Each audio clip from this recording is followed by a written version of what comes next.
welcome to Coach's Corner Show. I am your host, Coach Paul Tripoli, along with my guest today on this Saturday, Freddie Robinson, former Alabama defensive back and Indianapolis Colt defensive back. Freddie, man, it's great to see you.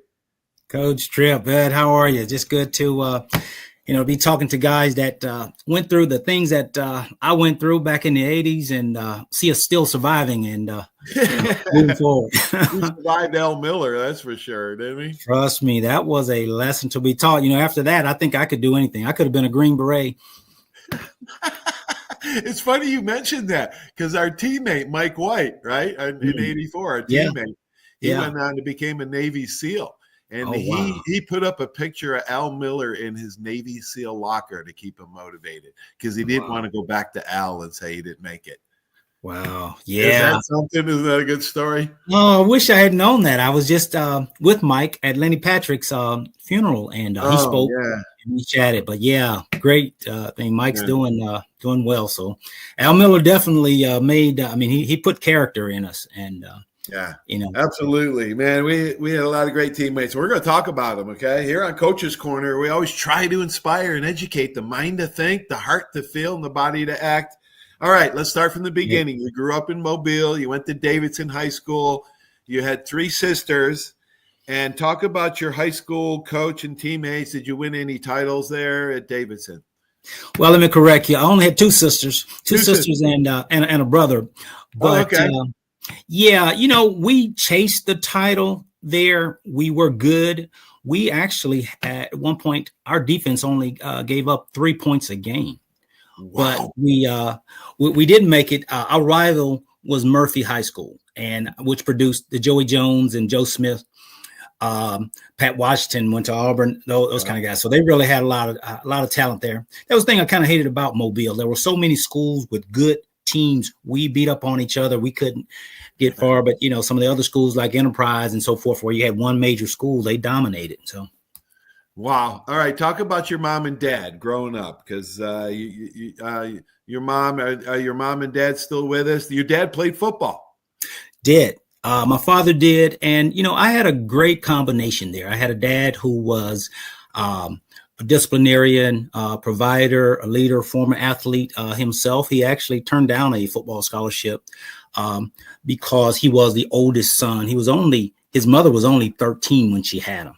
So he came up and really was the house. He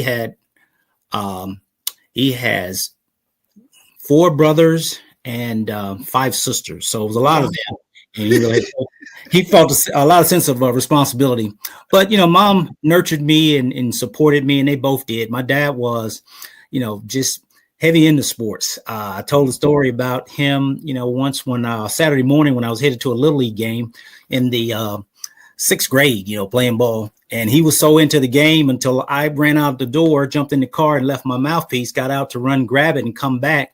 Took too long and he was gone. He left and went to the game, and I had to find a way with my mother to get there to play. So, he was all in. Yeah, he was teaching you a little lesson, discipline and promptness. And, that's a lesson every father should teach and every coach should teach. Yeah. It was great coming up in the area that I came up in. I followed the footsteps of the great Richard Todd, who was from my high school that went on to quarterback at Alabama, Scott Hunter. There were just so many Mobile athletes there, and both football and baseball. My dad actually played with one of the greats, Cleon Jones, who was a Hall of Famer, Major League Baseball for the Mets, New York Mets. Actually, I got a book that he recently wrote, and he's still alive and really leading that community.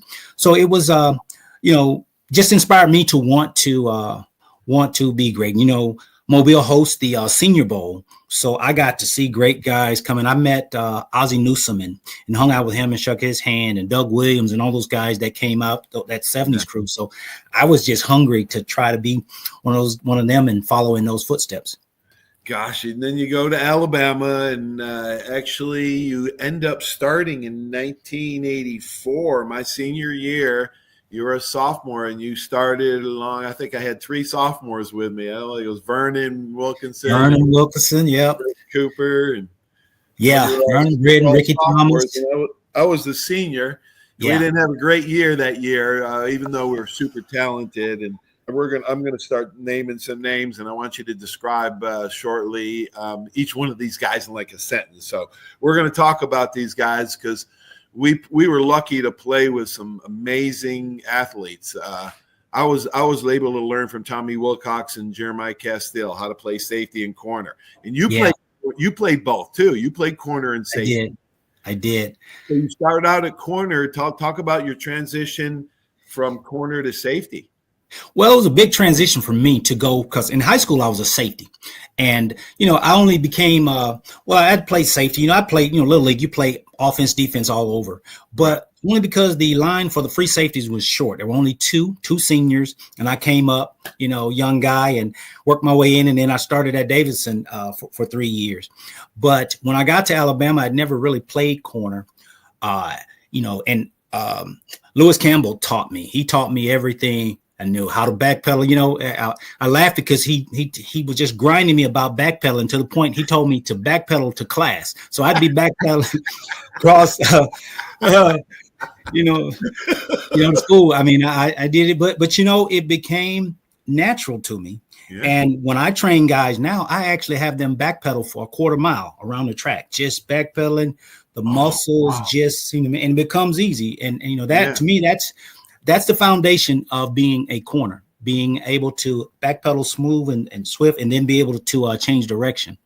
So, that transition came because I have long legs. Me, I'm 6'2", so my center of gravity and that change direction. But I credit Al Miller to that.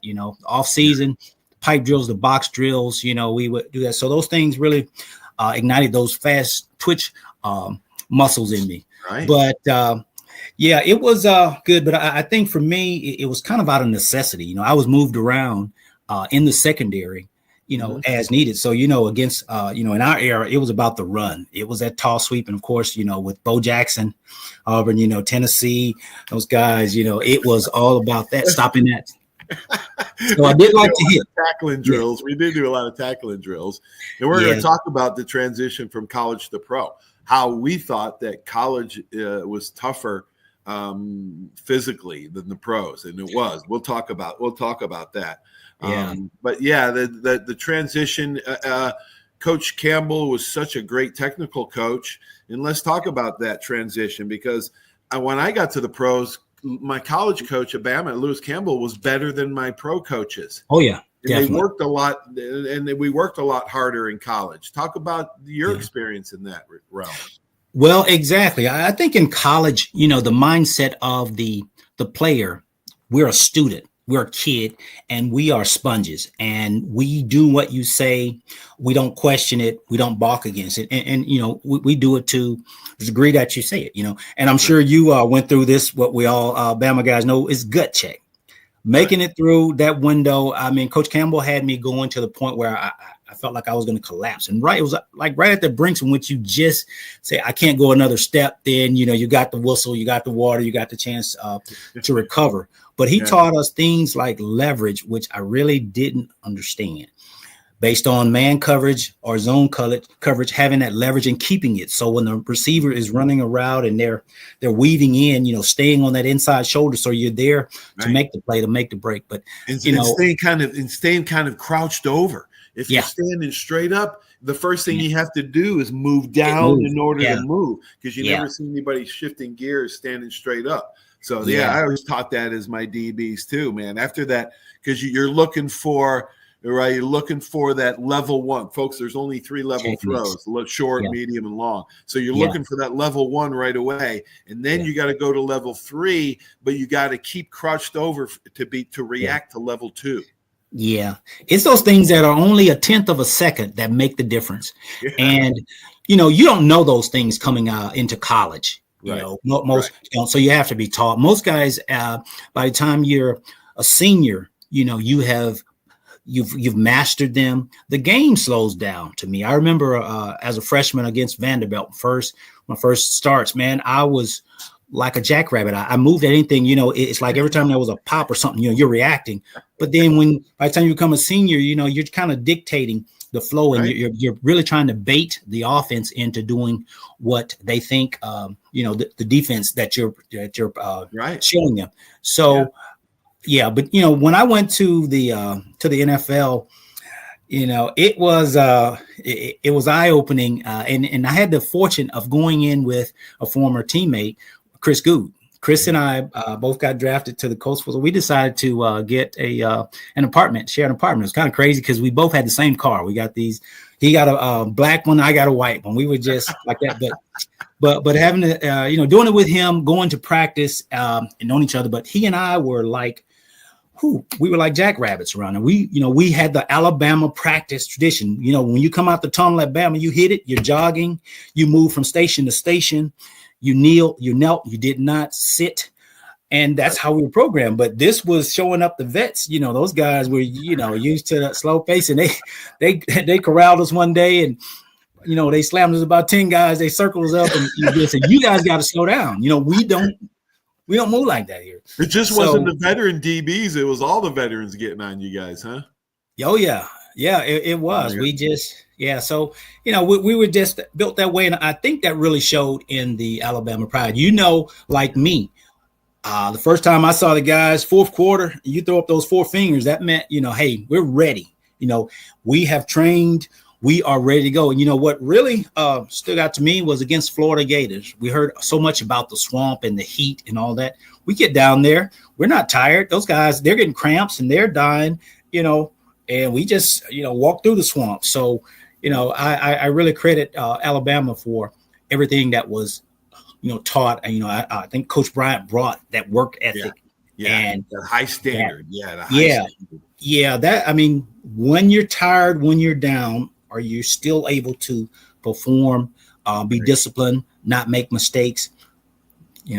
Right. As a lesson taught. All right, so I got to bring this up because we talked about it earlier when we had a technical difficulty. But we played against Bo Jackson. We played against them a few times. 1984, we're beating them 17-15. They drive down and they line up for a 43-yard field goal. And you and I were back and forth on who should rush. And I was the captain my last game at Alabama, and I'm like, "No, Freddie, I'm rushing." I almost got it, but he pulled it left, so I thought I might have had something to do with it. But if he'd have made it, I don't know if I could have looked you in the face, man. I don't know, brother. Remember that? I remember it well. That's the tradition. We all want to make the play, right? But I guess it goes back to our freshman year when we come in, and as freshmen, all of the seniors get us one night and they take us in and indoctrinate us, and we know our place. So the protocol, the upperclassmen and that. So I was like, "Hey, buddy, you're a captain. Go get it." So just so glad that worked out for us. But all right, let's jump ahead to 85 Iron Bowl. I was gone. But you were a junior, and Van Tiffen kicks the long field goal to win it. Talk a little bit about that game. That game was so crazy. It was back and forth, and that's how all the Iron Bowls are. 1 minute, you're on top. It swings. It is such an intense game. Yeah. From the opening kickoff, every play. And one play I remember specifically was Bo Jackson involved him. And I hate to throw my guy under the bus. So Sammy Hood, I love Sammy, but I was moved to safety, and Sammy was a corner, and we playing cover 2, and he was rolled up. He was up at the line, and all week we practiced. Sammy comes up, makes him come in the channel, and I meet him there in the hole. Well, Bo decided, the heck with that. He decided to go outside. He took his left forearm and he gave Sammy a shiver. And Sammy was over in the Gatorade, and now I'm turning and I'm chasing Bo. And I get there and I dive, and I think I got his thigh, and I grab it, and he, strong thighs of his just break loose. So I'm upside down looking over my head. I'm watching him going 75 yards up the sideline and just praying the backside can touch him, And then, brutal, wasn't he? Oh my God. I remember tackle him one-on-one, and a friend of mine, my teammate, reminded me of that, and I was like, oh my gosh, he was a brute. We beat him twice, both that year. That was his junior year. All right, then your senior year. What was the highlight of your senior year in '86? The highlight of my senior year was beating Tennessee. And we lost all those years. Yeah, we had so many rivalries. Every week was a big one, and I really liked the way the coaches prepared us. Coach Donahue was a big Tennessee guy. We had the Vols coming out of the hedges, and attacking us while practicing and all that. And then LSU, we'd have the Tiger roar and all that. But beating those guys, had a great quarterback in the name of Tony Robinson. Yeah, and. They kept those speedsters, for a DB, it was an extra challenge to play Tennessee because, Willie Galt and all those track guys, and you could be out there as a corner. Willie Galt and all those guys. Yeah. You could be out there on an island, man. And those guys. You better turn it 4 yards instead of 3 with those guys. Yeah. Beating those guys. All right. So you get drafted by the Colts. And Chris was also drafted in the same year by the Colts. Now, Freddie, I gotta say this, and it's not a knock on any coach at Alabama, but the competition, people don't realize when you get to that level, everybody is just very, very close. And I don't know how I got my chance to play, but Chris started one game at Alabama and then like 7 years for the Colts. Yeah. Think about the underestimating that he went through and the grind that how did they draft him after only one start? Where did you and him get drafted by the Colts? Well, so I was drafted in the 6th round, and Chris, I think Chris was in the 8th round. They had 12 rounds back then. I wasn't surprised because Chris was a great athlete if you saw him, but Chris started out as a running back, and for some reason he didn't sign with Alabama as a freshman. He went to the University of North Alabama. He came the next year when his brother Kerry came, and Chris was there grinding on. And we had an influx when we had great DBs who were walk-ons on the team who earned their weapon. Chris did that, but Chris is one heck of an athlete. I watched him during the pro combine workouts. His flexibility, his agility, and his speed. We're real quick. We're really quick. Trust me, everyone with the last name Good, those guys can run. I mean, they can run like deer.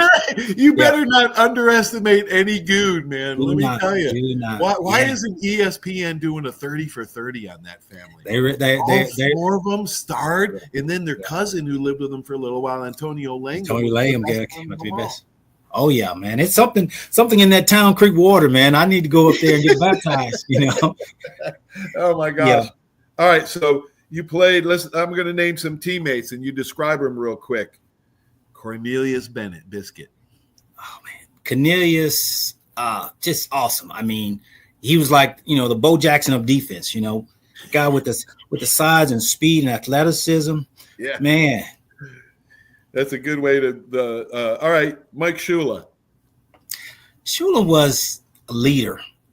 Calm, great guy. Would give you anything that you asked for. But I really like the calmness. That Georgia game was the epitome of him. Yeah. Yeah, very poised. Smart, too. Todd Richardson, my homie from Liverpool, that took my number 23 when I left. Yeah, love Todd. I'll call him speedster. Todd was fast. Yeah, he was. Quick and a little tough guy. I love Todd. I just gave him congratulating him. Yeah. All right, Ricky Thomas. The general. I like Ricky. Ricky, he inspired and he was strong.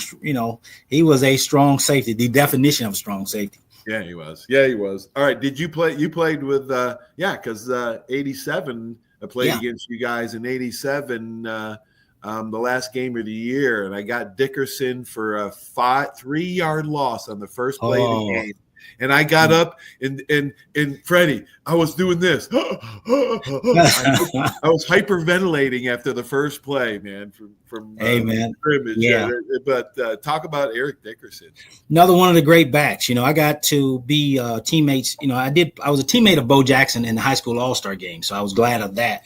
But the Bo, Herschel, Eric was a great guy, smooth, but Eric, he was just smooth. He's like a Cadillac, Yeah, and he gets that Hail stride. Sanders, Yeah, I love that SMU Mustang logo on his helmet, because that's how he was. That's how he ran, man. And he was a thoroughbred for sure. All yeah, right, let's say Derek Thomas. DT was, Is that picture behind you, DT? An igniter? No, that's Wayne Davis. Oh, that's Wayne Davis. That's right. Yeah, Davis. you probably. Yeah, so I'm on the other side. That's against Georgia Tech. So he's making that tackle. Wayne D. He was a great backer too. But DT just, oh man, what he could do off of that edge rush, man, and so quick in one game. Yeah. Oh man, that guy was oh man. All right, Big John Hand. You also played with Big John Hand in Indianapolis. Yeah, I love Big Daddy. Up front, you could feel secure, that you was going to get a good pass rush, or he batted down. 6'7". Yeah, 6'7". That long wingspan. John's still up in Indianapolis. Great guy. Love him and his family. He married a girl named Tanya, who was a Bama Belle. So love that family. They're still up there, huh? Yeah, doing well. Love to see him. What line of work did you get in after football? So after football, I decided to stay in Indianapolis. I had 4 knee surgeries, trying to get this thing repaired. So I figured, as far as rehab, I wanted to be near my surgeon and my rehab team. I used to have dreams that I would be able to play again, but the extent of my injury was just too risky. But I went into engineering, which was my degree from Alabama. I chose electrical, but I really work more in network communications, microwave systems and so forth. So I started working for AT&T. Did 24 years with those guys. Wow. So I still dabble in that field for a state agency here in Georgia, but I consider myself kind of semi-retired. It does not require a lot. So putting in infrastructure and data, that was my thing. What did you learn from your football years, college and pro, that helped you at AT&T become a success? Really, leadership. Getting that from Coach Brian and the coaches about showing up early, setting a game plan.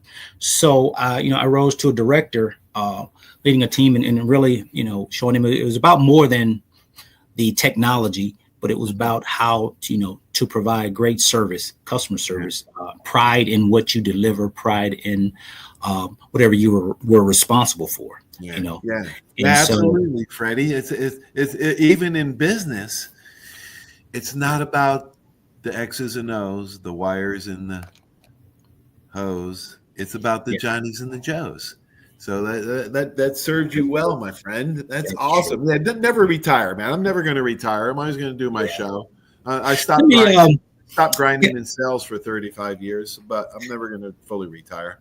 Let me give a lot of credit to one individual. I'm sure you know him well, Sylvester Croom.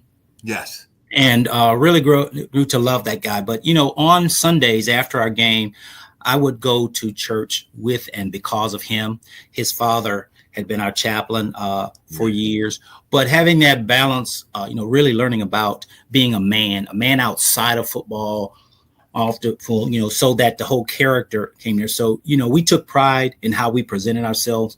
I really enjoyed the time that we, under Coach Bryant, we went places with a coat and tie on, and we had, fresh, neat cuts. I mean, everyone knew us for that and for that discipline.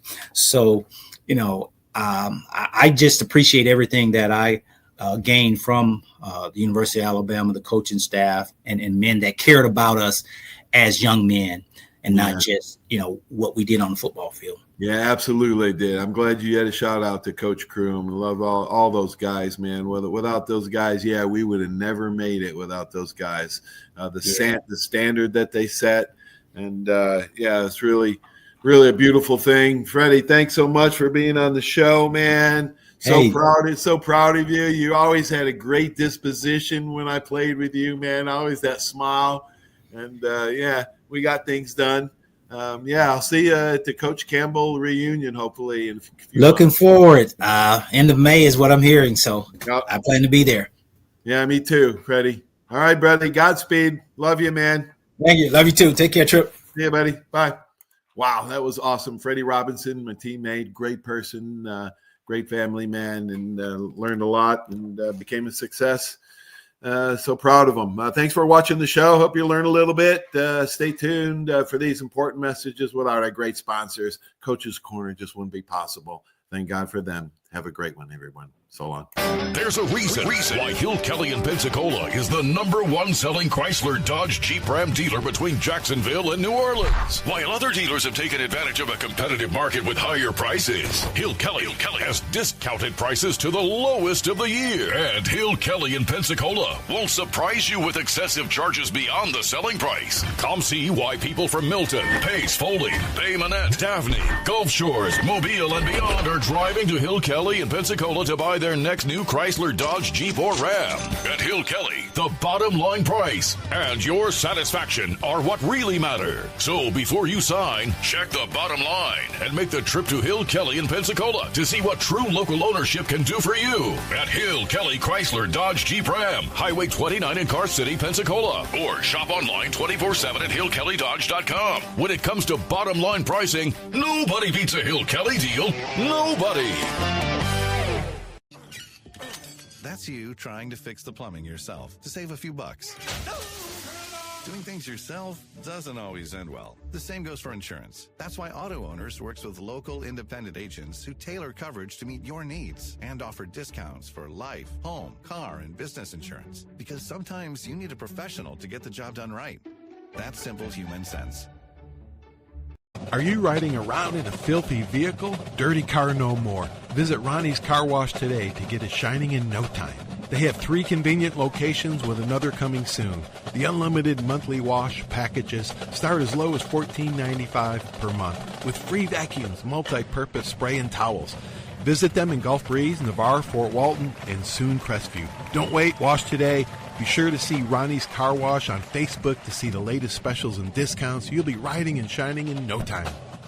75 years of service in high tech today. It's Pensacola Glass Company at 433-8348. High tech is a term often applied to advanced services and products in today's marketplace. And today, glass is much more than a simple painted brittle, see-through stuff we hit baseballs through when we were kids. Glass is now a product with unique flexibility in both performance and application. And Pensacola Glass Company is growing right along. That's Pensacola Glass Company at 433-8348.